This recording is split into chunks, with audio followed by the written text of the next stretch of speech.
More ancient history jewelry stories.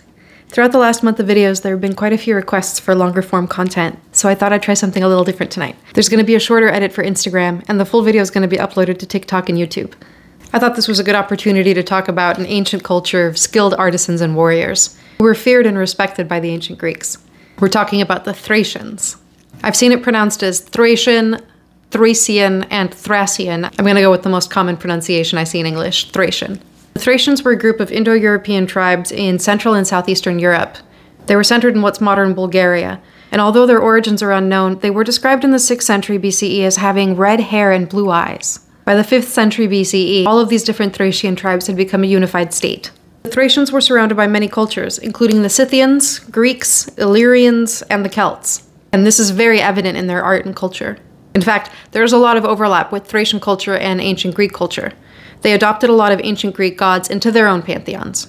The Thracians were a polygamous people, and it's recorded that some men had up to 30 wives. Women of the household were responsible for the spiritual and religious duties in Thracian culture. The Thracian people were known as fierce warriors, earning respect from the neighbors they went to war with, especially the Greeks. They were ruled by a warrior aristocracy, but aside from being fierce fighters, they were also exceptionally skilled craftspeople, and you can see that they adopted techniques from all of the neighboring cultures and folded them into their own. They also employed craftspeople from neighboring cultures to create beautiful treasures for them. The Thracian people had a long and storied history of working with gold because they had access to it at the mouth of the Danube River. Not only were they skilled craftspeople, but they had access in abundance to a precious resource. These two things means that we have a lot of really wonderful examples of ancient Thracian metalsmithing in jewelry and other objects. It's estimated that there are between 10,000 and 60,000 tombs in Bulgaria belonging to the ancient Thracians. In fact, to date, over 80 hoards have been found. This is for two reasons. The Thracians buried their aristocracy with treasure to denote their wealth, and they also buried hoards of treasure in times of political unrest and war. Included in the 80-plus treasure hoards already found in Bulgaria are the oldest known gold artifacts. These were found at an acropolis in Varna in 1972. Among the items found were rings, appliques, pectorals, diadems, bracelets. Another exciting ancient Thracian hoard is this amazing collection of drinking vessels.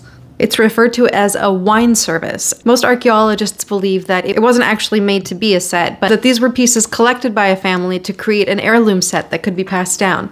These are a really striking example of not only the craftsmanship of the ancient Thracian people, but how they incorporated Hellenistic aesthetics into their own work.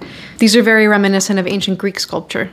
Interestingly, and probably not coincidentally, the world's oldest known collection of gold artifacts comes from the same place where agriculture and livestock breeding are believed to have begun. Although the ancient Thracians were described as tribal and barbaric by the Greeks and Romans, a very sensitive figure in Greek mythology was said to be from Thrace. This is the poet and bard Orpheus, who descended into the underworld to find his love Eurydice and bring her back home. This seems like a very sensitive characterization of someone who comes from what is supposed to be a tribe of barbarians. Another famous Thracian was the gladiator Spartacus, who led a slave uprising in the 1st century BCE. That's a little more in line with the fierce warrior reputation. However the Greeks and Romans may have characterized the Thracians, the truth is that they were both. They were fierce warriors and incredibly skilled poets and artists. The most recent ancient Thracian hoard found in Bulgaria contains more jewelry items than some of the other hoards found. One of my favorite pieces in this hoard has been described as either a tiara or a necklace. And it looks almost like a blend of Greek and Scythian styles. You have all of these wonderful little miniature beasts. They look like they could be dragons or lions, as well as small human figures, all perched on top of a thick gold band, and they have this really wonderful sinuous sense of motion to them. Also found in the hoard were dozens of these beautiful little miniature female busts that look like they were probably made to be appliques for a garment or perhaps for horse fittings. And considering that one of the other incredibly intricate pieces is a piece of a horse fitting, that's not the worst guess. Also in the hoard was this intricate high-relief portrait of a woman, and this is thought to have been either a pin or a ring. There have, of course, been other incredible jewelry finds in ancient Thracian tombs over the years. This might be one of the most famous ones. This gold foil crown was made for a king and bears an image of the winged goddess Nike in the front. It looks to be a wreath of olive branches. These earrings call to mind ancient Greek and ancient Etruscan styles. It looks to be a Pegasus on a twisted hoop, holding a detailed amphora.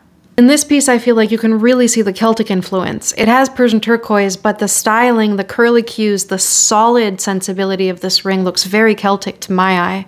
I think this blending of cultures is especially beautiful and unexpected. Another incredible gold foil crown from the Thracians is this wild beauty. This crown represents oak leaves. You may think the Thracians disappeared around the time of the ancient Romans, but surprisingly they stuck around till the early medieval era. The last recorded use of the Thracian language was by monks in the 6th century CE. Although they were around for so long, archaeologists have only found 4 inscriptions in the Thracian language. And while they were noted by the ancient Greeks and Romans for their songs and poems, there's no written record of them. While we may not have a written record coming from the Thracians themselves, they were certainly chronicled and written about by their contemporaries. Ancient Greek historian Herodotus said that the only people on the planet more numerous than the Thracians were the Indians, so they had a massive population, leaving behind between 10,000 and 60,000 tombs in Bulgaria, with, I'm sure, many more gold hoards to be found.